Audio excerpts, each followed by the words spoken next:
ইমাম গাজ্জালী রাহমাতুল্লাহি আলাইহির জামানার মধ্যে একটা তাগড়া যুবক ছিল, বয়স মাত্র 17 থেকে 18 বছর বয়স ছিল। কত বছর? মাত্র 17 থেকে 18 বছর বয়স ছিল। ওই লোকটা সব সময় ওই ইরাকের শহরের নগরীর বড় বিল্ডিং মানে রাজপ্রাসাদের সামনে দিয়ে সব সময় সে তার পড়ালেখা করার জন্য দারুল আরকাম নামক মাদ্রাসার মধ্যে উনি আসা যাওয়া করতেন। কিন্তু বন্ধু, ওই বাড়ির মধ্যে যে রানী ছিলেন, ওই রাজার দুইটা স্ত্রী ছিল। ওই দুইজন স্ত্রী দুনিয়ার সমাজের মধ্যে সবচাইতে ভালো স্ত্রী ছিলেন। কিন্তু ওই রাজ্যের রাজা যখন ইন্তেকাল করেছেন, ওই দুইটা নারী ওই রাজ্যের আরেকজন মন্ত্রী যিনি ছিলেন তাকে বিবাহ করে ঘরের মধ্যে নিয়েছিলেন। ওই ঘরের মধ্যে নেওয়ার পর মন্ত্রী রাজা হওয়ার পরে সে যখন বনি কাফেলা নিয়ে ব্যবসা করার জন্য মক্কা নগরীর দিকে রওনা করলেন, যাইতে যাইতে যখন তারা 1 মাস সময় অতিবাহিত হয়ে যায়, 1 মাসের মাথায় ওই দুইজন নারী দুইটা ভ্যালকনি অথবা বারান্দার মধ্য থেকে সব সময় ওই ছোট্ট বাচ্চাটার দিকে অথবা যুবকের দিকে তাকায়া থাকতেন, যার বয়স মাত্র 17 থেকে 18 বছর। এমন ভাবে তাকাইতেন, মহিলাটা তাদের মধ্যে বসে বসে আকর্ষণ করতেন আর মনে মনে চিন্তা করতেন, হায় রে, এমন একটা যুবক যদি আমি আমার কাছে একটা দিনের জন্য পাইতাম, আমি আমার নিজের মনের সকল আশা সকল খায়েশ আমি মিটাইতে পারতাম। আবার অন্য তাদের মধ্য থেকে আল্লাহ পাক রব্বুল আলামিন ওই বান্দি মনে মনে দোয়া করতেছেন, আল্লাহ, এমন একটা যুবক যদি আমার সন্তান হইতো, আমি মা জননী হইয়া ওই সন্তানকে আমি দুনিয়ার জমিনের মধ্যে এলমে দ্বীন শিক্ষা গ্রহণ করাইতাম। ওই সন্তান আমি মা জননীরে নামাজ ইন্তেকাল করার পরে জানাজার নামাজ পড়ে আমাকে দাফন করত। দুইজনের চিন্তা কি একরকম না দুই রকম? দুই রকম। কয় রকম? একজন দোয়া করে, আল্লাহ, এই ছেলেটাকে যদি আমি পাইতাম, তাগড়া যুবক, সুন্দর চেহারা, তারে আমি আমার কাছে আইনা আমি আমার মনের নিজস্ব সকল জ্বালা মিটাইতাম। আরেকজন দোয়া করে, আল্লাহ, এই ছোট্ট যুবকটারে যদি আমি পাইতাম, আমার সন্তান যদি এই যুবকটা হইতো, আমি মা ইন্তেকাল করার পরে যুবক আমার জানাজার নামাজটা পড়াইতো। দুইজনের দুইটা কামনা বাসনা। বন্ধু আমার, ওই সন্তানটা যখন সব সময় আসা যাওয়া করে, একদিন দেখতেছেন, 2 দিন দেখতেছেন, 3 দিন দেখতেছেন, একই টাইমে দুইজন মহিলা একদিন রাস্তার মধ্যে দাঁড়ায়া ওই যুবককে ডাক দিয়ে বলে, যুবক, তুমি তো এখন মাদ্রাসার মধ্যে চলে যাচ্ছ, তোমার হাতের মধ্যে ইটাবাদি দেখা যাচ্ছে, যুবক তুমি যাইও না, এখন আমাদেরকে একটু সহযোগিতা করার জন্য আমাদের রাজপ্রাসাদের মধ্যে তোমাকে সাময়িক সময় আমাদেরকে দেওয়া লাগবে। যুবক তো আনন্দে খুশিতে রাজার বাড়িতে খেদমত করবে, যদি না যায় তাকে চাবুক মারা হবে। যুবক প্রবেশ করলেন, প্রবেশ করার পরে সুন্দর করে ঘরের মধ্যে যখন প্রবেশ করলেন, একটা ঘরের মধ্যে যেই মহিলাটার মনের মধ্যে খারাপ উদ্দেশ্য ছিল, ওই রানীটা তাকে ঘরের মধ্যে ঢুকাইয়া বলতেছে, রে যুবক, আমার অনেক দিনের সবচাইতে বড় খায়েশ ছিল তুমি যুবককে নিয়ে আমি আমার নিজস্ব সাময়িক সময়টা কাটাবো, এখন সময় পেয়েছি, তুমি আমার সঙ্গে আমাকে আত্মসম্মানের সাথে একটু সময় দিবা। যুবক বলে, আল্লাহর কসম, আমি প্রত্যেকদিন তাহাজ্জুদের নামাজের মধ্যে সিজদার মধ্যে পড়ে পড়ে আল্লাহর কাছে কান্না করি, আল্লাহ যেন দুনিয়ার জমিনের মধ্যে আমাকে কোনো খারাপ মহিলার আসন না দেয়। কিন্তু আল্লাহ, আপনি মনে হয় আমার দোয়া কবুল করেন নাই, এই জন্য আমি আমার আলোচনার প্রারম্ভিকের মধ্যে আয়াত তেলাওয়াত করেছি, ওয়া মিনাল লাইলি ফাতাহাজ্জাদ বিহি নাফিলাতাল লাকা আসা আইয়াবআসাকা রাব্বুকা মাকামান মাহমুদা। আল্লাহ নবীকে বলেছিলেন, আপনি রাতের কিছু অংশে তাহাজ্জুদের, এটা আপনার জন্য খাস করা হয়েছে। ইয়া রাসূলুল্লাহ, ইয়া হাবিবাল্লাহ, এটা আপনার জন্য খাস। তবে কেন খাস? আপনি যদি তাহাজ্জুদের নামাজ পড়েন, আপনাকে আল্লাহ পাক রব্বুল আলামিন কি প্রদান করবেন? আইয়াবআসাকা রাব্বুকা মাকামান মাহমুদা, অতি সত্তর প্রশংসার স্থান আপনাকে প্রদান করবেন। ও বন্ধু, আজকে উড্ডা এলাকার মধ্যে কত মানুষ বসেছেন, বিপদ আপদের মধ্যে পড়ে আছেন, টেনশনে পড়ে আছেন, মুসিবতের মধ্যে পড়ে আছেন। অনেক যুবক তো বিদেশ যাওয়ার কত চেষ্টা করেন, পারেন না। আপনাদের জন্য সুখবর, তাহাজ্জুদের নামাজ আদায় করে আল্লাহর কাছে ফরিয়াদ করেন, আল্লাহ, আমার যত সমস্যা, সকল সমস্যার সমাধান আপনি করে দেন। আপনারা জবান খুলে বলেন, আমার আল্লাহ সকল সমস্যার সমাধান নামাজের মাধ্যমে করতে পারে কি পারে না? ওই যুবকটা আল্লাহর কাছে দোয়া করো, রব্বে কারীম, ও দয়াল আল্লাহ, আপনার কাছে আমার অন্য কোনো চাওয়া পাওয়া নাই। আজকে যে আপনি যে খারাপ মহিলার আসর আমারে দিয়েছেন, আমি খারাপ মহিলার আসর থেকে আমি বাঁচতে চাইলে আপনি আমাকে বাঁচান। মহিলাটা যখন চক্ষু বন্ধ করে করে করে করে করে করে যখন যুবকটা দোয়া করে, মহিলাটা যুবকের দিকে হাঁটতে হাঁটতে সামনের দিকে আসতেছে। এমন সময় যে মহিলাটার মনে ভালো ধারণা, মহিলাটা দরজাটা ধাক্কা দিয়ে খুলে বলতেছেন, যুবক, তুমি এই মহিলার ঘরের মধ্যে সময় দিয়েছ অনেক অনেকক্ষণ, আর সময় দেওয়া যাবে না, আমাকে সামান্য একটু সময় দিবা। বলে না, একজনকেই তো সহ্য করতে পারতেছি না, সে আমাকে শারীরিক ভাবে মানসিক ভাবে অত্যাচার করে আমাকে খারাপ কাজের দিকে তার খায়েশ মিটানোর জন্য চেষ্টা করতেছে। আম্মু গো, আপনার কাছে ক্ষমা চাই, আপনি আমারে মাফ করে দেন। আমি আল্লাহর কাছে কোনোদিন এমন খারাপ কর্মকাণ্ড করার জন্য আবেদন করি নাই। সব সময় তাহাজ্জুদ পরে পরে দোয়া করেছি, আল্লাহ আমি এমন খারাপ কোন কর্মকাণ্ডের মধ্যে যাইতে চাই না, আপনি আমার এমন খারাপ কর্মকাণ্ড থেকে বাঁচিয়ে রাখেন। হে মা, আপনি আমারে মাফ করেন। মহিলাটা চোখের পানিগুলা টপ টপ টপ টপ করে ছেড়ে দিছে, টপ টপ টপ টপ করে ছেড়ে দিয়ে আল্লাহর কাছে ডাক দিয়ে বলেন, আল্লাহ এই সন্তানটাকে আমি আমার সন্তান বানাইতে চাইছিলাম, এখন আমি আমার মনের কথাটা বলি নাই, সন্তান দিয়ে আমার মা ডাইকা দিছে, আল্লাহ আপনি কবুল করেছেন, এই সন্তান দিয়ে আমার জানাজার নামাজটা আপনি পড়াইয়া দিয়েন আল্লাহ। মহিলা দোয়া করার পরে সন্তান, আমি তো মনে করেছিলাম আমার মনে যেমন আশা আমার বোনের মনটার মধ্যে ঠিক তেমন আশা, কিন্তু আমি দেখলাম আমার বোনটা তার মনের আশা মনের কায়েসটা মিটানোর জন্য তোমাকে তার ঘরে নিয়েছে। হে যুবক, হে বন্ধু, তুমি আসো, আমার সঙ্গে চলে আসো। ছেলেটা মহিলাটার সঙ্গে সঙ্গে পেছনের দিকে যাচ্ছে।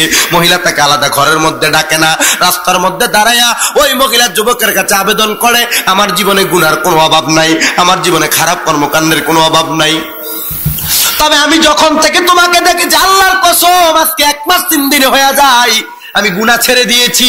হে যুবক, আমি যেদিন থেকে তোমার চেহারাটা দেখেছি, আমি ওই দিন থেকে নামাজ পড়া শুরু করেছি। যেই দিন থেকে তোমাকে দেখেছি 1 মাস 3 দিন হয়ে আছে, আমি একদিনও বিছানার মধ্যে মাথা লাগাই না। আমি তাহাজ্জুদ করে পরে আল্লাহর কাছে বলেছি, আল্লাহ এমন একটা সন্তান আমাকে দাও, যে সন্তান আমি আম্মার ইন্তেকালের পরে জানাজার নামাজটা পড়াইবো। যুবক রে, ও যুবক, ডাক্তার সহ আগের যুগের মধ্যে তো উজাবদ্ধরা পরীক্ষা করতো, চিকিৎসা করতো, ডাক্তার তো আগের যুগে ছিল না।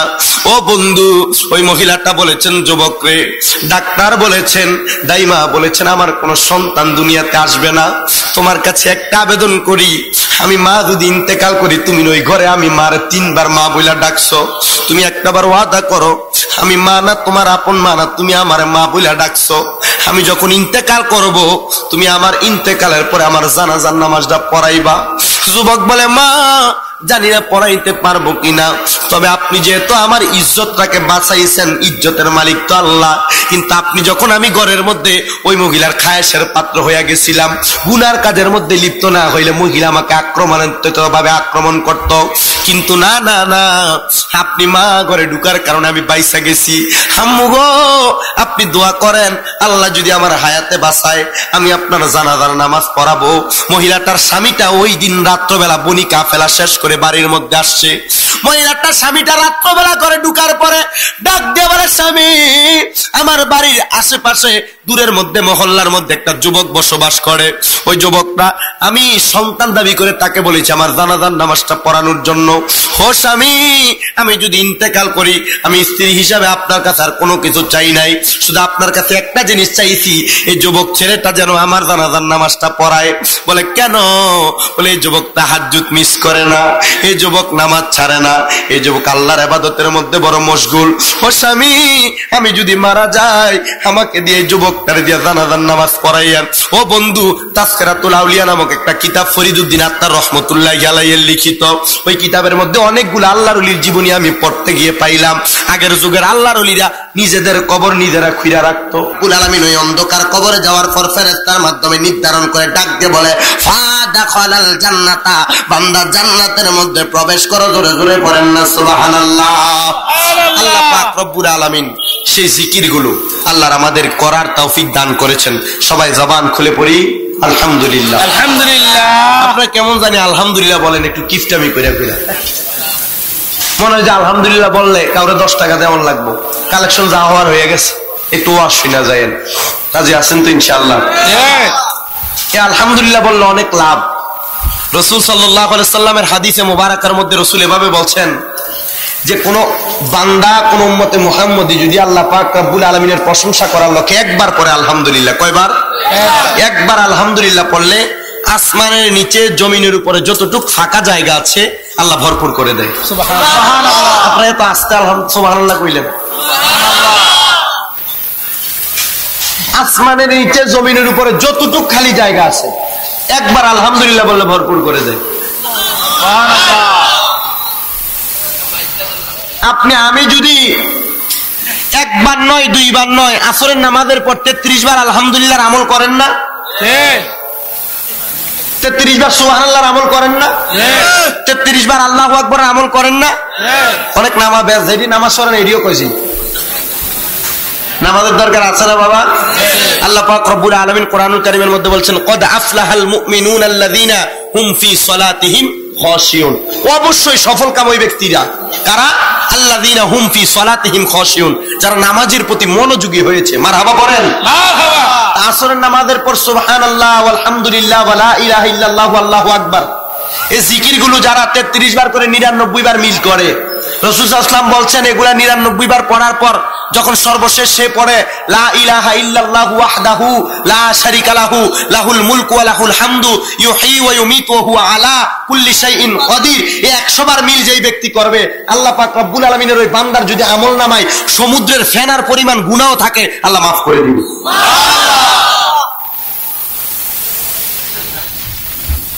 এই একটা আমল করলে সব গুনাহ মাফ। এজন্য রাসূল সাল্লাল্লাহু আলাইহি ওয়াসাল্লাম হাদিস শরীফের মধ্যে বলছেন আনা আউয়ালু মাইয়াকরাউ বাবাল জান্নাহ, সর্বপ্রথম জান্নাতের দরজা আমি রাসূল খুলবো। হাদিস শরীফের অপর অংশের ভিতরে বলা হচ্ছে ওই জান্নাতের দরজা ততক্ষণ বন্ধ করা হবে না যতক্ষণ জাহান্নাম থেকে আমার এক একটা গুনাহগার উম্মতকে নাজাত দিয়ে আমি জান্নাতের মধ্যে না নিতে পারবো। সুবহানাল্লাহ। জাহান্নামে একটা উম্মত যদি থাকে আল্লাহ রাসূল বলেছেন জান্নাতের দরজা আমি বন্ধ করব না। হাদিস শরীফে এভাবে বলছে যে জান্নাতের চৌখাটের মধ্যে রাসূল সাল্লাল্লাহু আলাইহি ওয়াসাল্লাম দাঁড়িয়ে থাকবেন। কোথায় দাঁড়িয়ে থাকবেন? চৌখাটে দাঁড়িয়ে থাকবেন। আচ্ছা, দরজার চৌখাটে যদি কেউ দাঁড়িয়ে থাকে দরজা বন্ধ করা যায়? দরজা বন্ধ করা যায়? রাসূল সাল্লাল্লাহু আলাইহি ওয়াসাল্লাম বলছেন আমি জান্নাতের চৌখাটে দাঁড়িয়ে থাকবো, যতক্ষণ আমার একটা উম্মত যদি জাহান্নামে থাকে অতক্ষণ জান্নাতের দরজা বন্ধ হবে না। চিন্তা করেন আমার আপনার জীবনে কত গুনাহ। রাসূল সাল্লাল্লাহু আলাইহি ওয়াসাল্লাম বলতেন শাফাআতি লি আহলিল কাবাইরি মিন উম্মতি, আমার উম্মতের মধ্যে কবিরা গুনাহ করেছে আমি নবী তাদেরকেও শাফাআত করব। সুবহানাল্লাহ। কবিরা গুনাহ করেছেন আপনি আমি গুনাহ করি নাই? আমাদের গুনাহ আছে না? কম না বেশি? কবিরা গুনাহ করেছে তাদেরকে নবী শাফাআত করবে। সুবহানাল্লাহ। মুহাদ্দিসিনে কেরাম বলছেন যদি কবিরা গুনাহ করে এর যদি নবী শাফাআত করে তাহলে গুনাহ করলে তো মানুষকে মাফ করে দিব, আল্লাহ রাসূল তো জান্নাতে নিয়ে যাবে। রাসূল সাল্লাল্লাহু আলাইহি ওয়াসাল্লামের কাছে সাহাবায়ে কেরাম ওই সময় জিজ্ঞাসিত করেছিলেন ইয়া রাসূলুল্লাহ কবিরা গুনাহকারীর জন্য আপনি নবী শাফাআত করবেন, তা আপনার উম্মত যারা ভালো তাহলে তো তারা গুনাহ করতে করতে হাদিস শুনলে তারা বেশি গুনাহ করবে। রাসূল বলছেন না আমি ওই উম্মতের কথা বলি নাই, উম্মত শুনে নাও আমি কোন উম্মতের কথা বলছি। ইয়া রাসূলুল্লাহ আপনি কাদের কথা বলছেন? রাসূল সাল্লাল্লাহু আলাইহি ওয়াসাল্লাম বলছেন শুনে নাও দুনিয়ার জমিনের ভিতরে নামাজীরা নামাজ পড়ে জান্নাতি। নামাজ পড়লে কি? আসসালাতু মিফতাহুল জান্নাহ। নামাজ কিসের চাবি? তাহলে নামাজ পড়ে তো নামাজীরা জান্নাতি। নামাজের কি নবী সুপারিশের দরকার আছে? না। নবী বলেন না যারা নামাজী এদের প্রতি আমি এমনিও রাজি, আল্লাহ রাজি, রাদিয়াল্লাহু আনহুম ওয়া রাদওয়ান, আল্লাহ এদের প্রতি খুশি আমি এদের প্রতি খুশি। মারহাবা পড়বেন না? মারহাবা। তো নামাজীরা এমনি জান্নাতি। রাসূল সাল্লাল্লাহু আলাইহি ওয়াসাল্লাম এভাবে বলছেন হে উম্মতে মুহাম্মদীর দলেরা দুনিয়ার জমিনে নামাজীরা নামাজ পড়ে জান্নাতি, দান সদকা করে জান্নাতি, হজ করে জান্নাতি, যাকাত দিয়ে জান্নাতি, ইবাদত করে জান্নাতি, মা বাবার খেদমত করে জান্নাতি। আমি নবী তো আমার অন্ধকার কবরে যাওয়ার পর আমি রাসূল তো রওজা মুবারক আমার উম্মত যখন কবরে চলে যাবে আমি নবী তো গুনাহগারদের জন্য ওই সময় শাফাআত করনেওয়ালা নবী হিসেবে থাকবো। সুবহানাল্লাহ। আরো জবান খুলে বলবেন না সুবহানাল্লাহ? সুবহানাল্লাহ। ওই নবী যদি আমাদেরকে অন্ধকার কবরে এভাবে বাঁচায় তাহলে আমরা ওই নবীর শান গাইবো না? ওই নবীর কথা বলবো না? ওই নবীর আলোচনা শুনবো না? সাহাবায়ে কেরাম বলে ইয়া রাসূলুল্লাহ ইয়া হাবিবাল্লাহ মায়ার নবী আপনার কাছে আমরা ছোট্ট একটা বিষয় অধিক পরিমাণ জানার খুব আগ্রহ। আমার নবী বলেন সাহাবায়ে কেরাম তোমরা বলো। ইয়া রাসূলুল্লাহ আপনি নবীর কাছে প্রশ্ন সাআলতুন নবী সাল্লাল্লাহু আলাইহি ওয়াসাল্লাম নবী আপনার কাছে আমি জিজ্ঞাসিত করলাম আপনি আমাকে বলেন আইয়াশালি আপনি কি আমাদের জন্য শাফাআত করবেন ইয়াউমাল কিয়ামা কিয়ামতের ময়দানে? জোরে বলেন না মারহাবা। ইয়া রাসূলুল্লাহ আনাস ইবনে মালিক আমার নবীকে বলেন ইয়া রাসূলুল্লাহ আইয়াশালি ইয়াউমাল কিয়ামা ও নবী আপনি কি আমাদের জন্য শাফাআত করবেন কিয়ামতের ময়দানে? নবী আমার বলেন ফাকালা আনা ফাইলুন আমি নবী তো শাফাআত করার জন্যই নবী। সুবহানাল্লাহ। আমি শাফাআত করব, আমি বাঁচাবো। আমরা সেই নবীজির উম্মত। সাহাবায়ে কেরাম প্রশ্ন করে ইয়া রাসূলুল্লাহ ক্বালা কুলতু ইয়া রাসূলুল্লাহ ফাআইনা আতলুবুকা নবী গো কবরে যাওয়ার পর আপনি নবীকে আমরা কোথায় তালাশ করব, আপনি নবীরে কোথায় পাবো? আমার নবী বলতেছেন উম্মতের দলেরা, ক্বালা উতলুবুনি আউয়ালা মা তাতলুবুনি আলাস সিরাত। আমার নবী বলেছেন সর্বপ্রথম তোমরা আমি নবীকে ফুলসিরাতের কাছে তালাশ করবা, আমি নবী ফুলসিরাতের কাছে থাকবো। ইয়া রাসূলুল্লাহ, ইয়া হাবিবাল্লাহ, ক্বালা কুলতু ফাইল্লামাল কালা সিরাত। আপনি নবীকে যদি আমরা ফুলসিরাতের কাছে না পাই আপনাকে কোথায় তালাশ করব? এবার আমার নবী বলেন, ক্বালা ফাতলুবুনি ইনদাল মিজান। মিজানের পাল্লার কাছে গেলে আমি নবীকে তোমরা পাবে, মিজানের পাল্লার কাছে আমি নবীকে তোমরা সন্ধান করবে। সাহাবায়ে কেরামের মনে আবার প্রশ্ন, ইয়া রাসূলুল্লাহ, ইয়া হাবিবাল্লাহ, আপনার কাছে জানতে চাই। ক্বালা কুলতু ফাইল্লাম আলকা ইনদাল মিজান। নবী গো, আপনাকে যদি মিজানের পাল্লার কাছে না পাওয়া যায় আপনি নবীকে কোথায় তালাশ করব? এবার আমার নবী বলতেছেন, ক্বালা ফাতলুবুনি ইনদাল হাউজি। আমি নবীকে তোমরা হাউজে কাউসারের কাছে পাবে। বলেন সুবহানাল্লাহ। সাহাবায়ে কেরামের মনে প্রশ্ন, ইয়া রাসূলুল্লাহ, ইয়া হাবিবাল্লাহ, আপনি নবী তো একজন, একই সময় আপনার তিনজন উম্মত যদি তিন জায়গায় বিপদে পড়ে, একটা উম্মত মিজানের পাল্লার কাছে বিপদে পড়ে গেল, একটা উম্মত ফুলসিরাতের রাস্তায় বিপদে পড়ে গেল, আর একটা উম্মত হাউজে কাউসারের রাস্তায় আসার পর তার সামনে পর্দা পড়ে গেল, নবী গো একই টাইমে আপনি নবীকে তিন জায়গার মধ্যে থাকবেন। আল্লাহর নবী বলতেছেন, ফা ইন্নী লা উখতিউ হাযিহিল সালাসাল মাওয়াতিন। আমি নবীকে ওই তিন জায়গার মধ্যে তোমরা উপস্থিত পাবে। মারহাবা, জোরে পড়বেন না? একই সময় নবীকে তিন জায়গার মধ্যে উপস্থিত হওয়ার ক্ষমতা দিছে কে? আল্লাহ। আমরা নবীর উম্মত যদি আজকে উত্তরপাড়া এত সুন্দর জান্নাতের বাগান জামিয়া হোসাইনিয়া হাফিজিয়া মাদ্রাসার ময়দানে নবীকে ডাক দে, আমার নবী আসতে পারে কি পারে না? তার আওয়াজে বলেন, পারে কি পারে না? এই ক্ষমতা নবীকে দিছে কে? আল্লাহ। কথা বলেন, দিছে কে? এই জন্য আমরা নবীকে হাজির ও নাজির বলে আমার নবী রহমাতাল লিল আলামিন নবীকে আমরা মনে করি। আমরা যখন উম্মতে মুহাম্মদী নবীকে ডাক দে আমার নবী আমাদের কাছে আসে। এখন অনেক বেয়াদবেরা আপনাকে বলবে, নবী যদি তোমার কাছে আসে তাইলে তুমি কেমনে নবীর উম্মত হয়ে নবীর সামনে বইসা থাকো, নবীরে কেন দাঁড়াও না? আরে ভাই, আমরা বইসা নবীরে সালাম দেই, দাঁড়াও নবীরে সালাম দেই। বলে তাইলে বইসা কেন থাকো, নবীর সামনে কেন তুমি দাঁড়াও না? তার উত্তর দিবা, তুমি তো এখনো পর্যন্ত আম এবং খাস বোঝো না। আমার রাসূল সাল্লাল্লাহু আলাইহি ওয়াসাল্লাম আমাদের সামনে উপস্থিত হবে, আমরা দুনিয়ার চক্ষু দ্বারা আমার নবীকে দেখতে পাই না। হাজী আমদাদুল্লাহ মুহাজির মক্কি রাহমাতুল্লাহ আলাইহি উনি কত সুন্দর করে বলতেছেন, তিনি তো ওহাবীদের একজন নেতা ছিলেন। উনি সুন্দর করে বলতেছেন, ও জগতের মানুষ তোমরা শুনে নাও, আমি যখন আমার নবীকে দাঁড়ায় দাঁড়ায় সালাম দিই এটা আমার কাছে মজা লাগে। বলে কেন গো, আপনি কেন নবীরে দাঁড়ায় সালাম দেন? উনি বলেন, আমি যখনই নবীরে দাঁড়ায় সালাম দেই আমার নবী আমার সামনে হাজির থাকে। মুহাব্বতের আওয়াজে বলেন না সুবহানাল্লাহ। ও নবীর আশিকের দল, নবীর পাগলের দলেরা, আমরা সবাই তো ওই নবীর পাগল, ওই নবীর আশিকের দল, কিন্তু আমরা নবীর আশিক দাবি করি, নবীর উম্মত দাবি করি, দুনিয়ার জমিনে নবীর সুন্নতের খেলাফ করি, নবীর সুন্নতের দাবিদার আমরা দুনিয়ার জমিনের মধ্যে সবকিছু করি। কিন্তু দুনিয়ার জমিনের মধ্যে চলাফেরা করা অবস্থায় আপনি যখন অন্ধকার কবরের মধ্যে চলে যাবেন, অন্ধকার কবরে যাওয়ার পর আপনি আটকা পড়ে যাবেন। অন্ধকার কবরের মধ্যে যখন আপনার সন্তান আপন হবে না, সন্তানের জায়গায় স্ত্রী পুত্র কেউ আপন হবে না, ওই জায়গায় যখন আপনি ধরা পড়ে যাবেন আপনাকে একটা জিনিস করা লাগবে, একটা জিনিস করা লাগবে। বলে হুজুর কি করা লাগবে? ওই কবরে যাইয়া ধরা খাওয়ার আগে দুনিয়ার জমিন থেকে ওই কবরের সামান নিয়ে কবরে যাওয়া লাগবে। কথা কন্যা ঠিক না বেঠি? সাহাবায়ে কেরাম বলে, ইয়া রাসূলুল্লাহ, ইয়া হাবিবাল্লাহ, আপনি নবী রাহমাতাল লিল আলামিন, নবী তো জান্নাতের দরজা খুলবেন, আপনার উম্মত তো হাসরের ময়দানের মধ্যে হাহাকার করবে। ইয়া রাসূলুল্লাহ, ইয়া হাবিবাল্লাহ, আপনার উম্মত হাসরের ময়দানে কি করবে? আমার নবী বলেন, আমার উম্মতেরা ওই সময় কি করবে শোনো। ফায়ুতা ঈসা আলাইহিস সালাম, আমার উম্মত ওই সময় ঈসা নবীর সামনে যায় দাঁড়ায় থাকবে। সন্তানের বাবা মারা যাওয়ার পর, মা মারা যাওয়ার পর সন্তানের চেহারাটার মধ্যে একটা এতিম এতিম ভাব আসে না? নাই? বাবা শিখে আসে না? নবী বলেন, ঈসা নবীর সামনে যে আমার উম্মত গুলা ঠিক এতিমের মতো দাঁড়ায় থাকবে আর বলবে বাঁচান বাঁচান বাঁচান। যখন বারবার বলবে তখন ঈসা নবী উত্তর দিবে, ফায়াকুলু লাস্তু লাহা, আমি এটার উপযুক্ত নই। মারহাবা বলবেন না? তবে ঈসা নবী আমাদেরকে নিরাশ করবেন না। আপনি একটা মানুষকে উপকার করতেছেন অথবা আপনার করার কোনো ক্ষমতা নাই, আপনি তাকে বলে দিলেন আমাদের এলাকার অমুক লোক আছে, তার কাছে গেলে তুমি সহযোগিতা পাইতে পারো, তার কাছে যাও। মারহাবা পড়বেন না? ঈসা নবী বলবে ফায়ুকালু লাস্তু লাহা, আমি এটার উপযুক্ত না, আমি তোমাদেরকে বাঁচাইতে পারবো না। তবে ওয়ালাকিন আলাইকুম বিমুহাম্মাদিন সাল্লাল্লাহু আলাইহি ওয়াসাল্লাম, তোমাদের উচিত তোমরা মুহাম্মদ সাল্লাল্লাহু আলাইহি সাল্লামের কাছে যাও। জোরে বলেন মারহাবা। এই জন্য আমরা সুন্নিরা বেশি নবী নবী করি, কথা বলে না? এই জন্য আমরা বেশি নবী নবী করি। ঈসা নবী বলেন আমি যখন বলবো আমি এটার উপযুক্ত নয়, তখন আমি উম্মতে মুহাম্মদী এবং অন্যান্য নবীর উম্মতদেরকে আমি বলবো ওয়ালাকিন আলাইকুম বিমুহাম্মাদিন সাল্লাল্লাহু আলাইহি সাল্লাম, তোমাদের উচিত তোমরা মুহাম্মদ সাল্লাল্লাহু আলাইহি সাল্লামের কাছে যাওয়া।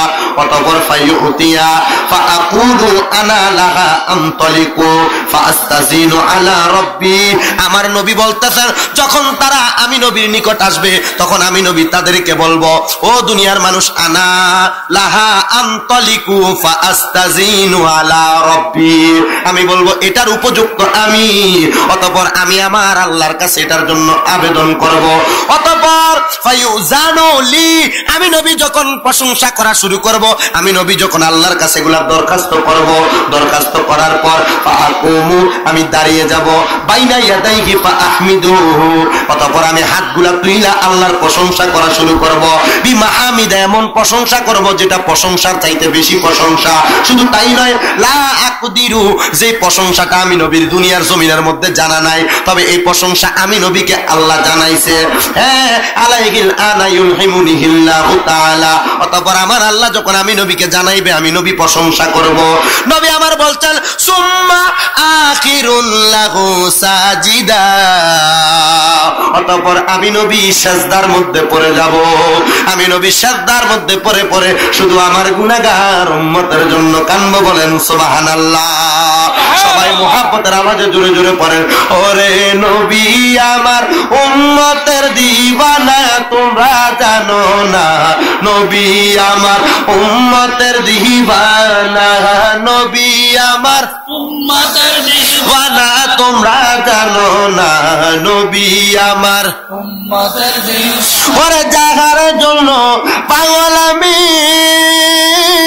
ওরে তারে তোমরা আইনা দেও না গো, ওরে সেই নবীজির আশিকেতে দিওয়ানা, তোমরা জানো না নবী আমার উম্মতের দিওয়ানা, নবী আমার উম্মতের দিওয়ানা, তোমরা জানো না নবী আমার উম্মতের দিওয়ানা। ওরে নবী আমার দুনিয়াতে উম্মত উম্মত বলে কাঁদে, কাঁদবেন নবী হাসরের ময়দানে। নবী আমার দুনিয়াতে উম্মতি উম্মতি বলে কাঁদে, কাঁদবেন নবী হাসরের ময়দানে। ওই নবীজির দামানে ধর, সুন্নাত আমলে বেশি কর, ওই নবীজির দামানে ধর, সুন্নাত আমলে বেশি কর, পারে করিবেন হাসরের ময়দান উম্মতের দিওয়ানা, নবী আমার উম্মতের দিওয়ানা, নবী আমার উম্মতের দিওয়ানা, তোমরা জানো না নবী আমার উম্মতের দিওয়ানা। ও বন্ধুরে, আমার দয়াল নবী যখন সিজদার মধ্যে পড়ে যাবেন, ওই সময় আমার আল্লাহ পাক রব্বুল আলামিন জিবরাইলের মাধ্যমে আমার নবীকে বলবে ফায়ুকালু লি ইয়া মুহাম্মাদুর ফা রাসাকা, ও মুহাম্মদ সাল্লাল্লাহু আলাইহি ওয়াসাল্লাম আপনি আপনার মাথা মুবারক উঠান। আমার নবী ওই সময় মাথা মুবারক উঠাবেন না। ইয়া রাসূলুল্লাহ কেন গো? আমার নবী বলবেন আমার উম্মত আমার উম্মত আমার উম্মত। এই কথা যখন আমার নবী বলবে, নবীকে বলা হবে কুল ইউসমা লাকা ওয়াসালতু তাহু, ও নবী আপনি কি বলবেন, সুপারিশ করবেন, করেন, আপনারটা শোনা হবে। এবার আমার নবী বলতেছেন ওয়াশফা তুশাফা, আমি নবী শাফাত করব এবং আমার শাফাত কবুল করা হবে। শুধু তাই নয়, ফাআকুলু ইয়া রব্বি উম্মতি উম্মতি, আমি আমার আল্লাহর কাছে উম্মতের কথা বারবার বলবো। হে বন্ধুগণ আমার, হে নবীর আশিকের দল, আমার আল্লাহ পাক রব্বুল আলামিনের কাছে যদি নবী উম্মতের জন্য এমন বারবার বারবার করে কথা বলেন, উম্মতের জন্য যদি বারবার করে আবেদন করেন, আমরা উম্মত হয়ে এখনো নবীর পথ মত থেকে বড় দূরে সরে গেলাম, আমরা উম্মত হয়ে এখনো নবীর রাস্তা থেকে দূরে সরে গেলাম। একটাবার কি চিন্তা করেন না, দুনিয়ার জমিন থেকে যদি আমরা নবীর সুন্নত বিরোধী কাজগুলা করি, দুনিয়ার জমিনে থাকা অবস্থায় যদি আমরা নবীর পথ থেকে দূরে সরে চলে যাই, তাইলে আমরা দুনিয়া তো ধরা পড়ে যাব, আখিরাতের মধ্যে ধরা পড়ে যাব। আল্লাহর হাবিব সাল্লাল্লাহু আলাইহি ওয়াসাল্লাম নবীজি বলতেছেন, উম্মতের দলেরা দুনিয়ার জমিনের মধ্যে তোমরা ধরা পড়ার আগে একটা কথা মনে রাখবা, আমার আল্লাহ পাক রব্বুল আলামিন তো বলেছেন, কুল্লু মান আলাইহা ফান ওয়া ইয়াবকা ওয়াজহু রাব্বিকা যুল জালালি ওয়াল ইকরাম। দুনিয়ার যা তোমরা দেখতে পাও সব ধ্বংস হয়ে যাবে, কিন্তু একটা কথা মনে রাখবা, ওই প্রভু যিনি তোমাদের, তিনার কোনো ধ্বংস নাই। কেন কেন কেন? কারণ তিনি যুল জালালি ওয়াল ইকরাম, অধিক সম্মানিত, অধিক মর্যাদাবান। এই জন্য ওই প্রভুর কোনো ধ্বংস নাই, ওই মালিকের কোনো ধ্বংস নাই, ওই আল্লাহর কোনো ধ্বংস নাই। বন্ধু আমার, কিয়ামত অতি সন্নিকটে, কিয়ামতের ছোট ছোট আলামত গুলা দুনিয়ার জমিনের মধ্যে চলতে শুরু করেছে। আপনি আমি কি কাজ করি আমরা এখনো পর্যন্ত জানি না, তবে আপনি আমি যদি দুনিয়ার জমিনের মধ্যে কিয়ামতের পূর্বে আমাদেরকে সাজিয়ে নিতে পারে, দেখবেন আল্লাহ পাকের কাছে আপনি আপনাকে ঠিক তেমন ভাবে প্রেজেন্টেশন করতে পারবেন। কিন্তু দুনিয়ার জমিনে কোন গুনার কাজ যদি আমার সম্মুখে হতে দেখা যায়, আমি ওই গুনার কাজে লাফিয়ে পড়ি। দুনিয়ার জমিনের মধ্যে আমাদের এলাকা বলেন, আপনাদের এলাকা বলেন, উর্দা এলাকা বলেন, সকল এলাকার মধ্যে যখন মানুষগুলা বিয়ে করায় অথবা মুসলমানি করায়, যে কোনো অনুষ্ঠানের মধ্যে তারা গান বাজনা করে করে গুনার কর্মকাণ্ড পরিচালনা করতেছে। এই গুনার কর্মকাণ্ড গুলা যে পরিচালনা করতেছে, আপনি একটাবার চিন্তা করেন, আপনিও তো নবীর উম্মত। আপনাকে যখন কবরে নেওয়ার পর প্রশ্ন করবে, ওমান হাযার রাসূল, এই ব্যক্তিকে তুমি চিনো কিনা? আপনি যদি নবীর সুন্নাহ বিরোধী কাজগুলা করেন, কবরে যাওয়ার পর নবী যদি বলে তোরে আমি চিনি না, আপনার কোনো উপায় নাই, বাঁচার কোনো উপায় নাই, বাঁচার কোনো উপায় নাই। এই জন্য একটা কথা মাথায় রাখবেন সব সময়, নবীর সুন্নাহ বিরোধী কাজগুলা কখনো করা যাবে না, নবীর পথ মতে চলতে হবে।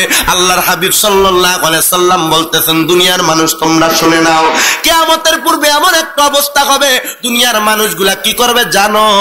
ইয়া রাসূলুল্লাহ, আপনার কাছে জানতে চাই। নবী আমার হাদিস শরীফের মধ্যে বলেন, ইউশিকু আয়াতিয়া আলান নাসি জামানুন লা ইয়াবকা মিনাল ইসলামি ইল্লা ইসমুহু।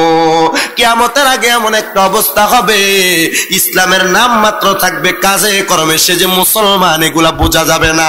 এ মুসলমান ভাইরা, আপনি মুসলমান দাবি করেন, আপনি দুনিয়াতে চলাফেরা করেন, আপনার চেহারার দিকে তাকাইলে, আপনার মাথার চুলের দিকে তাকাইলে, আপনার পোশাকের দিকে তাকাইলে আপনি কি মুসলমানের ফুত নাই হিন্দুর ফুত? এটা কিন্তু বর্তমানে ধরাই যায় না। কথা বলেন না কেন? আল্লাহ হাবিব সাল্লাল্লাহু আলাইহি ওয়াসাল্লাম হাদিস শরীফের মধ্যে বলেছেন, লা ইয়াবকা মিনাল ইসলামি ইল্লা ইসমুহু, ইসলামের নামে মাত্র থাকবে, মুসলমান সবাই দাবি করবে, তার কর্মকাণ্ডগুলা সে যে মুসলমানের ফুত এটা বোঝাই যাবে না। নাউজুবিল্লাহ পড়বেন না? এটা কিসের আলামত? নবী আমার বলতেছেন, উম্মতের দলেরা, ওয়ালা ইয়াবকা মিনাল কুরআনি ইল্লা রাসমুহু, কিয়ামতের আগে কোরআনের নাম মাত্র থাকবে, কিন্তু কোরআনের কোনো তেলাওয়াত থাকবে না। মাসাজিদুহুম আমিরাতু ওয়া হুয়া খরাবুম মিনাল হুদা, কিয়ামতের আগে মসজিদগুলা হবে সুন্দর চাকচিক্যময়, কিন্তু মুসলমান মসজিদগুলা হবে হেদায়েত শূন্য। ইমামের পেছন দিয়া নামাজ পড়ব সুদখোর ব্যক্তিরা, ইমামের পেছন দিয়া নামাজ পড়বে ইমামের বদনামকারীরা, ইমামের পেছন দিয়া নামাজ পড়ব মসজিদের কমিটি বানাইবে এলাকার সুদখোর আর ঘুষখোর এই মূল বেয়াদব গুলারে। নবী কাটা কিয়ামতের আলামত, মাসাজিদুকুম আমিরাতুন ওয়া হুয়া খরাবুম মিনাল হুদা, মসজিদ এত সুন্দর হবে, টাইলস গুলা সুন্দর হবে, রং গুলা সুন্দর হবে, এসি হবে ফিটফাট, কিন্তু মুসলমান মসজিদের যে মুসল্লিডি হবে, এ মুসল্লিডি হবে আনফিট মুসল্লি। এখন ইমামের পিছনে নামাজ পড়তে বাইরে এবার কিতা নামাজ পড়া, রুকু করে আস্তে আস্তে সাজদার মধ্যে দেয়া কত দেরি করে, এটা নিয়ে একটা ইমাম হইলো এমন ভাবে সমালোচনা করবে। আবার মসজিদের ভিতরে ঢুকার পর কোন ময়লা দেখলে ইমাম সাহেব ডাক দিয়ে, হুজুর এই ময়লাটি কি আপনি পরিষ্কার করতে পারছেন না? আপনি দেখছেন না তার হাতের ভিতরে ঢাড়া ভরছে? কথা কয় না কেন? আল্লাহ নবী কাছে কিয়ামতের আলামত, ইয়া রাসূলুল্লাহ কি হবে? আমার নবী হাদিসে মুবারাকার মধ্যে আরো সুন্দর করে বলতেছেন, উলামাউহুম শাররুম মান তাহতা আদামিস সামা, জমিনের মধ্যে সবচাইতে নিকৃষ্ট হইবে আমরার মতো হুজুররা। আমরা বালা হুজুরা বালা দেন না। কোরআনের ভিতরে ওই যে হুজুরে কয়ে গেল, কোরআনুল কারীমের ভিতরে কুমিল্লার নাম পায়, দিনাজপুরের নাম পায়, কি নবীর মিলাদুন নবীর কথা কয়ে বের করতে গেলে হয় না? হ্যাঁ, কথা কয় না কেন? নবীর শান ইজ্জত আজমতের আলোচনার কথা কইলে হয় না, ঠিক না? ওই আলেমদের কথা বলছেন। নবী গো কেন বলেছেন? আমার নবী বলেন, তাখরুজুল ফিতনাতি ওয়া ফীহিম তাউদু, কারণ এদের মাধ্যমে ফিতনা সৃষ্টি হবে, আবার এদের মধ্যে কিছু হুজুর থাকবে ফিতনাগুলা ছুড়াবে। ও নবী, এই দলটা কোন দল আপনার কাছে জানতে চাই। আমার নবী দেখে দেয়, মা আনা আলাইহি ওয়া আসহাবিহি, যারা দেখবা আমি নবী এবং আমার সাহাবায়ে কেরামের পথ মত অনুসরণ করেছে তাদেরকে তোমরা মানবা। এখন আপনাদের মনে প্রশ্ন, হুজুর আপনি একটা বলেন, আবার আপনাদের বিরোধী দলের আরেকটা হুজুর আরেকটা কথা বলে, আমরা কার কথাটা মানতাম? আপনার কাছে যেটারে সরল সঠিক মুহাব্বতে রাসূলের মতে মনে হবে আপনি ঠিক সেটা মানবেন। তবে একটা কথা মনে রাখবেন, ফিতনা যদি হুজুররা লাগায়, হুজুররা ছুটাইব, সাধারণ পাবলিক এটার জন্য দোষারোপ হবে না, সাধারণ পাবলিক এটার জন্য বিপদে পড়বে না। এই কথাটা মাথার মধ্যে অল টাইম রাখবেন, এই কথাটা মাথার মধ্যে সব সময় রাখবেন। 5 ওয়াক্ত নামাজটা ঠিক রাখবেন, নামাজটা ঠিক রাখার আগে আগে আপনি আপনার ঈমানদারে ঠিক রাখবেন। আপনারা কি পড়েন নাই মাদ্রাসার মধ্যে, কি শোনেন নাই মাদ্রাসার নুরানি ক্লাসের মধ্যে প্রথম হাদিসে পড়ায়, আখলিস দীনাকা ইয়াকফিকাল আমালুল কলিল, ঈমানদারে খাঁটি করেন, অল্প আমল নাজাতের জন্য যথেষ্ট হবে। ঈমানটা যদি ঠিক থাকে, একটা সেজদা দিয়ে ইন্তেকাল করেছেন, কয়টা সেজদা? একটা সেজদা দিয়ে ইন্তেকাল করেছেন, একটা সেজদার বিনিময়ে আপনি জান্নাতে চলে যাবেন। সুবহানাল্লাহ। ঈমানটাকে পরিপূর্ণ রাখতে হবে। আমার একজন ওস্তাদ আছে, মাওলানা আব্দুল মান্নান হুজুর, কুমিল্লা বকশিয়া দরবার মসজিদের খতিব উনি। হুজুরকে একদিন জিজ্ঞাসিলাম, হুজুর আমরা তো আমাদের জবানে কালিমা পড়ে আমরা মুসলমান হয়েছি, ঠিক না? আমরা তো জবানে কালিমা পড়ে আমরা ইমানদার দাবি করি, তবে আমরা পৈতৃক সূত্রে এবং মাতৃয় সূত্রে আমরা এমনি মুসলমান, ঠিক না? হুজুরকে জিজ্ঞাসলাম, হুজুর আমরা যে জবান দিয়ে কালিমা পড়ছি, যে জবান দিয়ে কোরআন পড়ি, এই জবান দিয়ে আবার মিথ্যাও বলি, এই জবান দিয়ে পাপ কাজ করি, এই জবান দিয়ে মানুষের সাথে খারাপ আচরণ করি, হুজুর এই জবানটারে আল্লাহ কেমনে জাহান্নামের আগুনে ফুরাইব? মারাবা পড়বেন না? হুজুর ওই সময় একটা উত্তর দিচ্ছিলেন, দেওয়ার সাথে সাথে গায়ের প্রসঙ্গগুলো সোজা হয়ে হয়ে দাঁড়ায় গেছে। উত্তর দিছিল, এ জবান দিয়ে তুমি কালিমা পড়ো, এ জবান দিয়ে তুমি কোরআন পড়ো, এ জবান দিয়ে হাদিস পড়ো, হ্যাঁ আল্লাহ পাক রব্বুল আলামিনের একটা সূরাত, একটা পরিচয় হবে কাহার, কি অধিক ভয়ঙ্কর, অধিক যন্ত্রণাদায়ক। তবে আল্লাহ পাক রব্বুল আলামিন তাউজ এবং তাসমিয়ার মধ্যে আর রহমান আর রহিম দুইটা নাম আছে আল্লাহর। আল্লাহর এই রহমান নামটা দুনিয়ার জন্য খাস, রহিম নামটা আল্লাহ পাকের কবরের জন্য খাস হয়ে যাবে। কেন জানো? ওই সময় আল্লাহর কাহারিয়তের একটা কাবার পরে যখন হাসরের ময়দানে আসবে, ওই যে হাদিস শরীফ পড়েছি, সুম্মা আখিরুল্লাহু সাজিদা, নবীজি সেজদায় পড়বে। আল্লাহ বলেন ওই সেজদার মধ্যে পড়ার কারণে আমার নবীজির দুনিয়ার কাবারটা মানে কাহারিয়তের কাবারটা ছেড়ে আল্লাহ পাক রব্বুল আলামিন ওই সময় রহমানের কাবার পড়বেন। আল্লাহ পাক ওই সময় রহমানের সূরাত নিবেন। ওই সময় নবীর উম্মত যারা দুনিয়ার জমিনে গুনাহ করে কবরে গিয়েছে তাদেরকে নাজাত দেওয়া হবে। জোরে বলেন সুবহানাল্লাহ। এই জন্য মুসলমান ইমানদার, দুনিয়াতে যখন আপনি গুনার দিকে যাবেন, গুনার দিক থেকে আপনি ফিরে চলে আসবেন। যখনই আপনি গুনার দিকে যাবেন, গুনার দিক থেকে ফিরে আসবেন। এই গুনাহ করতেছেন, মনটারে গুনার দিক থেকে আপনি ফিরে নিয়ে যাবেন। এই জন্য আপনাদের কাছে একটা ছোট্ট ঘটনা আমি উল্লেখ করি। ইমাম গাজ্জালী রহমতুল্লাহি আলাইহির জামানার ছোট্ট একটা ঘটনা। কি করতেন? নিজেরার খবর নিজেরা খুঁজে রাখতেন। অনেক আল্লাহদেরকে প্রশ্ন করা হয়তো, আপনারা নিজেদের খবর নিজেরা কেন খুঁজে রাখেন? বলে আমি আমার নিজের খবর নিজে এই জন্য খুঁজে রাখি, আমার খবরটা যদি কোনো বেনামাজি নামে, কি আমার খবরটা যদি কোনো বেনামাজি খুঁড়ে, এই জন্য আমি আমার নিজের খবর নিজে খুঁজে রাখি, আমার খবরে যেন কোনো বেনামাজি না নামে। তো তাহলে আপনি মারা যাওয়ার পর যদি আপনার খবরে কোনো বেনামাজি আপনার লাশ নামায়, বলে না, আমার ওসিয়ত করা আছে 10 জন হক্কানি ব্যক্তির কাছে, তারা যেন আমি ইন্তেকাল করার পরে, আমি ইন্তেকাল করলে তারা ইন্তেকাল করলে আমি যেন তাদের লাশটা কবরের ভিতরে, আমি ইন্তেকাল করার পর আমার লাশটা কবরে তারা নামাইয়া দেয়। সুবহানাল্লাহ। জবান খুলে বলবেন না সুবহানাল্লাহ। আমি অনেক জায়গায় দেখছি, আমি তো শহরে যখন আসা যাওয়া করতাম, চলাফেরা করতাম, জানাজার মধ্যে যাইতাম, অনেক জায়গায় দেখছি অনেক অবজেকশন দেয়। কবরের মধ্যে মাটি ফেলানোর সময় ডাক দিবে, এই তারে দিচ্ছে মাটি ফেলাইতে কেন? তে কবর খোরা কথা সত্যতে মদ খায়, কবর খোরার টাকা টুকা দিলে তারে তে এদিকে মদ খায়। এমন আমি অনেক দেখছি। এই জন্য আগের যুগের আল্লাহর ওলিরা নিজেদের কবর নিজেরা ফিরে রাখতে হবে। অনেক আল্লাহর ওলিরা কবরের ভিতরে নিজেরা কবরটা করে 40 দিন ওই জায়গার মধ্যে চিল্লায় বসে যাইতেন, ওইখানে ইবাদত করতেন এই কবরের মধ্যে। বলে হুজুর শ্বাস প্রশ্বাস কিভাবে, আর এটা কিভাবে আসতো? আল্লাহর বান্দাকে তো আল্লাহ এটার ব্যবস্থা করে দিবেন। মারহাবা বলবেন না? হযরত আবু হাফস নোমানী রহমতুল্লাহ আলাইহি নামক একজন আল্লাহর ওলি ছিলেন। উনি বলতেছেন, আমি ইন্তেকাল করার একদিন আগে আমি স্বপ্ন দেখলাম আমার কবরটা ঘোর অন্ধকার। কি? একেবারে অন্ধকার আমার কবরটা। কিন্তু আমি দেখলাম আমার কবরে 3 জন ব্যক্তি নামছেন। কয়জন ব্যক্তি? আমাকে যখন তারা কবরে রাখলো, অতঃপর আমি লক্ষ্য করে দেখলাম ওই কবরটার মধ্যে এই 3 জন যেই জায়গার মধ্যে তাদের পা রাখছে, এই জায়গার মধ্য থেকে আলোর ফোয়ারা বের হচ্ছে। আল্লাহ রাসূল সাল্লাল্লাহু আলাইহি ওয়াসাল্লাম ইবনে মাজাহ শরীফের 303 নম্বর পৃষ্ঠার একটা হাদিস এই খুতবার মধ্যে আছে। রাসূল সাল্লাল্লাহু আলাইহি ওয়াসাল্লাম সাহাবায়ে কেরামকে বলেছেন, আলা উনাব্বিকুম বিখিয়ারিকুম, হে সাহাবায়ে কেরাম, আমি নবী কি তোমাদেরকে একটা উত্তম খবর দিব না? সাহাবায়ে কেরাম বলছি, ইয়া রাসূলুল্লাহ দেন। নবীজি বলেছেন, ক্বালা খিয়ারিকুমুল্লাযীনা ইযা রুউ যুকিরাল্লাহু আযজা ওয়া জাল্লা, যাদের চেহারার দিকে তাকাইলে আল্লাহর কথা মনে হয় তারা উত্তম ব্যক্তি। সুবহানাল্লাহ। আমরা এই কথাটা এই কারণে বলা, আপনি যাদের কাছে বায়াত গ্রহণ করেন অথবা মুর্শিদ ধরেন, পীর ধরেন, যারা আপনি পীর ধরতে বাচ্চা ধরেন, চেহারার দিকে চাইলে তখন আল্লাহর কথা মনে হয়। ওই জাতের আল্লাহর ওলিরা যদি কবরে নামে, তাহলে আপনার কবরের ভিতরে ওই নূরের ফোয়ারা তাদের কদমের মাঝখান থেকে বের হবে। সুবহানাল্লাহ। এই এলাকায় তো মাহফিল কম হয় না? কম হয়? জুমার নামাজ হয় না? এক এক জুমা 52টা সপ্তাহের ভিতরে এক এক জুমা ইমাম সাহেব এক একটা বিষয় আলোচনা করে। যদি এক একটা বিষয় এভাবে আলোচনা থেকে যদি আপনি কিছু শিখতেন পারতেন, এই 52টা জুমা 52টা সুন্নত শিখলে 5 বছরে আপনি মোটামুটি 250টা সুন্নতের আমলকারী হইতেন। 250টা সুন্নতের আমলকারী যে ব্যক্তি হয়ে যায় সে তো একজন আল্লাহর ওলি হয়ে যায়। আপনি ওলি হইবেন দূরের কথা, ওলির নামে বলি হয়ে বইছে সবাই।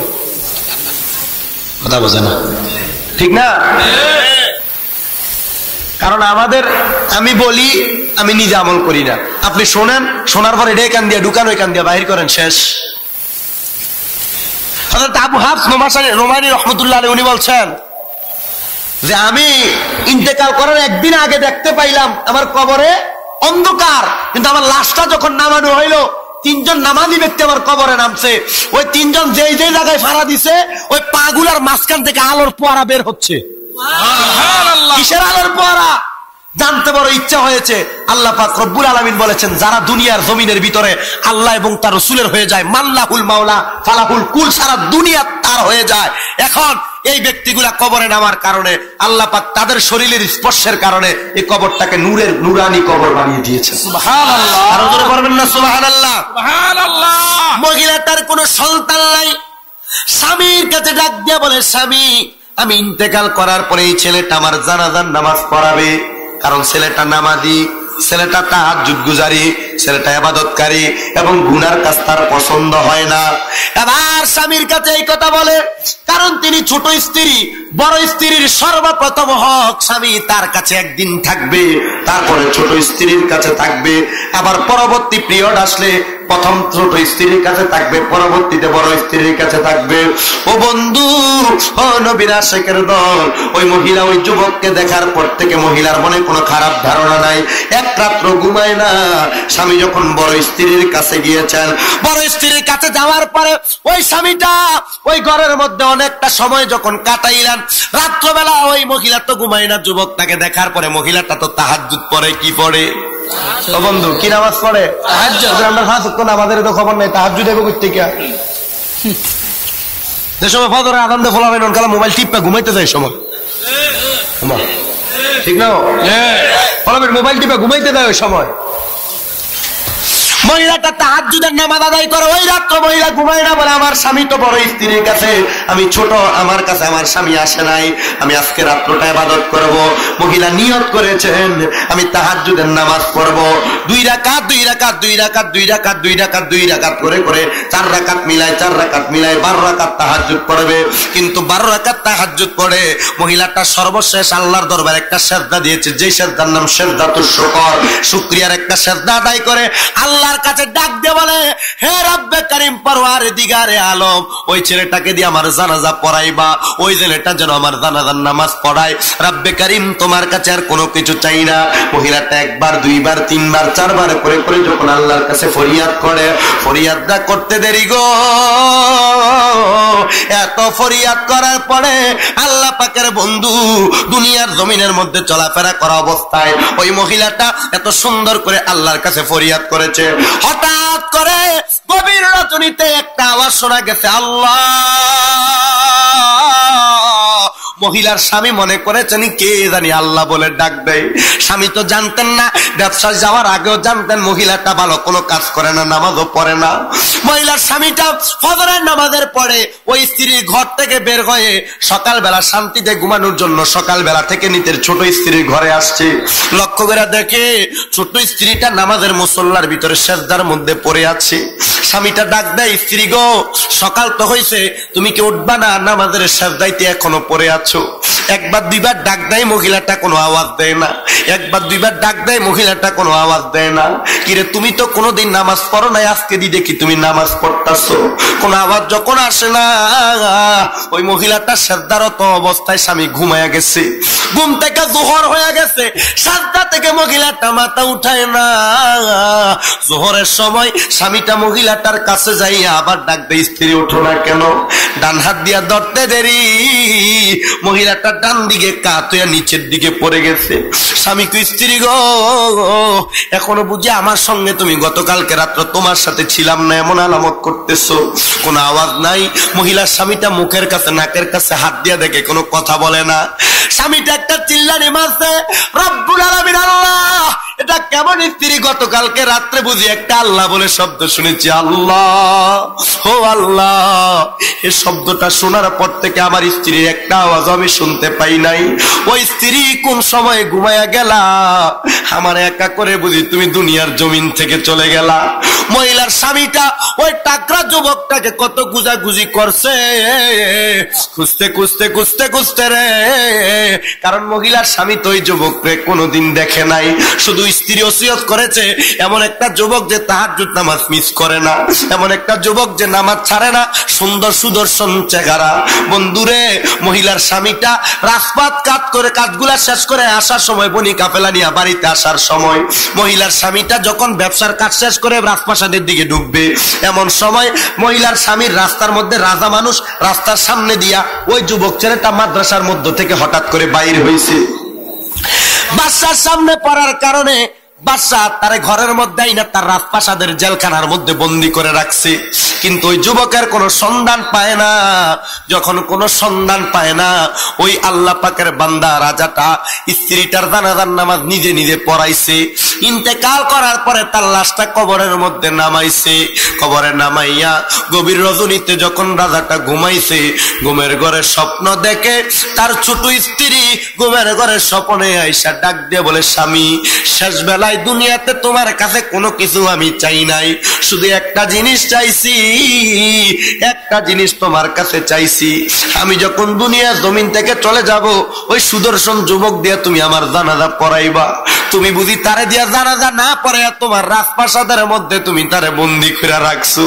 স্বামী রে,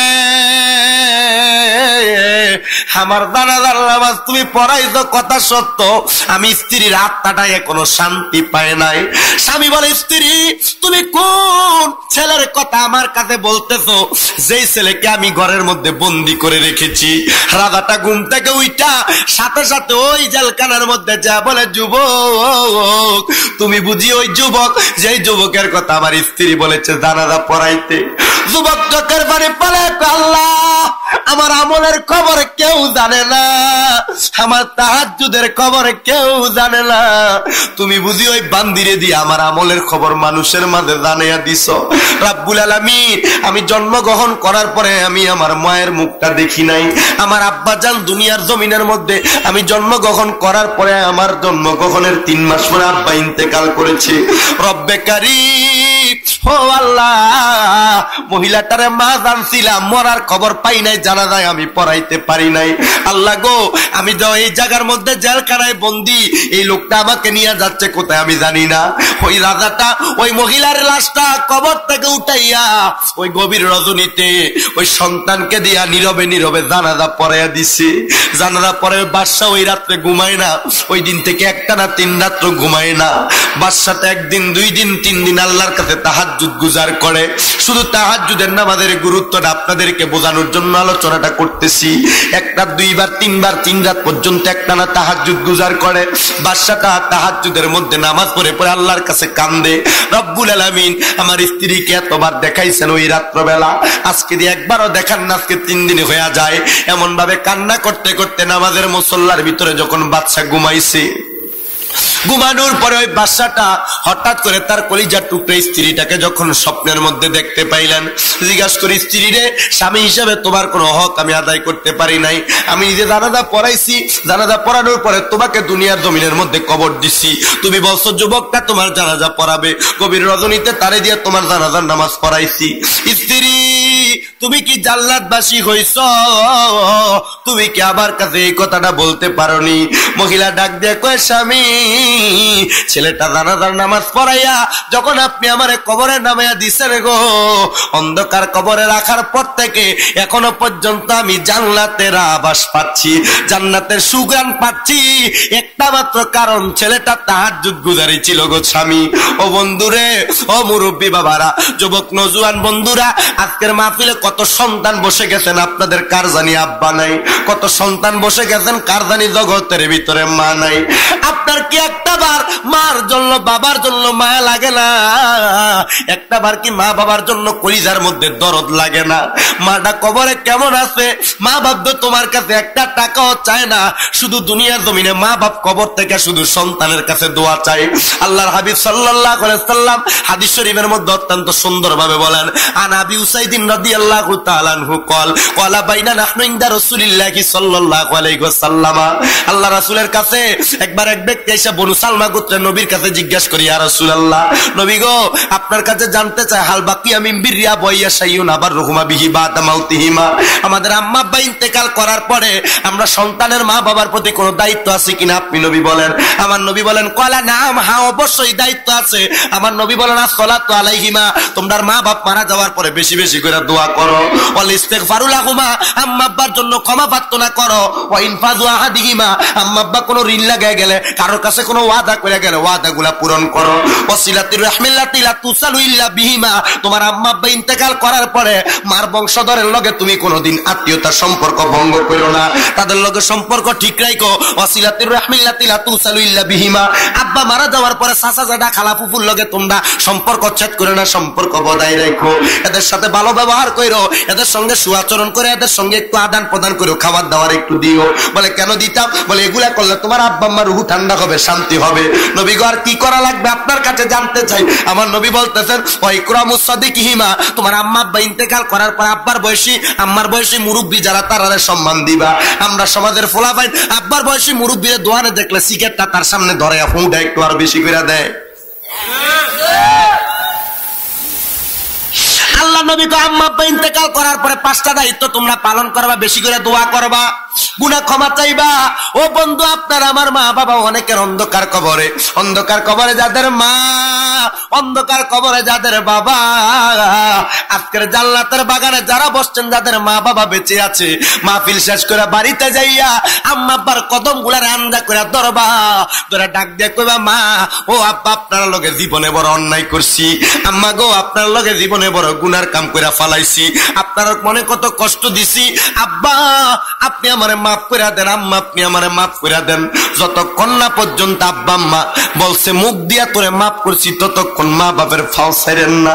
খোদার কসম ইবাদত কইরা কবরে যাইবেন, আম্মা আব্বার মনে কষ্ট, আপনার ইবাদত আল্লাহর কাছে কবুল হবে না। অনেকের মনটা খারাপ হয়ে গেছে, হুজুর আমার তো মা নাই, আমি মাহফিল শেষ করে বাড়ি যে কার পাও গুলা ধরবো। আমার আব্বা নাই, আমি মাহফিল শেষ করে বাড়ির মধ্যে যে কার পাওটা ধরবো।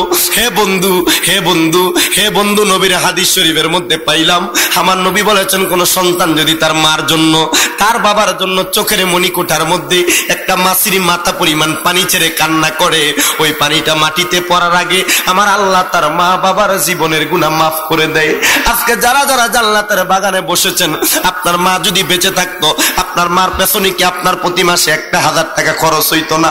বছরে কি 1000 করে হিসাব করলে 12,000 টাকা খরচ হইতো না? আজকে অনেক সন্তান আজকের মাহফিলে বসেছেন, এই তালেবুল ইলমের মাদ্রাসা, ওটা উত্তরপাড়া জামিয়া হোসাইনিয়া হাফিজিয়া মাদ্রাসা, আপনারা বসেছেন, একটু কষ্ট করবেন, আমার সঙ্গে একটু দোয়া করে তারপরে যাবেন ইনশাআল্লাহ।